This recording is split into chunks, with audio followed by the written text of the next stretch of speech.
இஸ்லாமிய தலைவர்களையும் இஸ்லாமிய இயக்கத்தையும் குறிவைத்து மத்திய அரசு கைது நடவடிக்கைகள் மேற்கொண்டதையும், இஸ்லாமியர்களின் வீடுகளில் நள்ளிரவில் காவலர்கள் புகுந்து சோதனை நடத்தி கைது செய்ததையும் கண்டித்து ஆர்ப்பாட்டத்தில் ஈடுபட்டதாக தெரிவிக்கப்பட்டுள்ளது. அதிராம்பட்டினம் பேருந்து நிலையம் அருகே அமைதியான முறையில் நடந்த கவன ஈர்ப்பு ஆர்ப்பாட்டத்தில் அனைத்து இஸ்லாமிய இயக்கங்கள், கட்சிகளின் தலைவர்கள் மற்றும் இஸ்லாமியர்கள் பலர் கலந்து கொண்டதாக அதில் குறிப்பிடப்பட்டுள்ளது.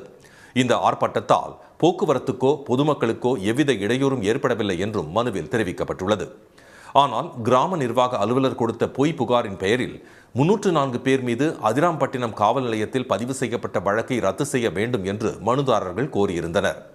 இந்த மனுவை விசாரித்த நீதிபதி சுந்தர் மோகன், ஓர் அரசின் மீது ஏற்படும் அதிருப்தியை வெளிப்படுத்த நாட்டின் குடிமக்கள் ஒன்று கூடுவதற்கான உரிமையை இந்திய அரசியலமைப்பு சட்டம் வழங்கியுள்ளதாக தெரிவித்தார். இவ்வாறு கூடுவதை குற்றமாக கருதி வழக்கு பதிவு செய்து அதற்கான இறுதி அறிக்கையை தாக்கல் செய்வதை அனுமதித்தால் எந்த குடிமகனும் இனி ஜனநாயக முறை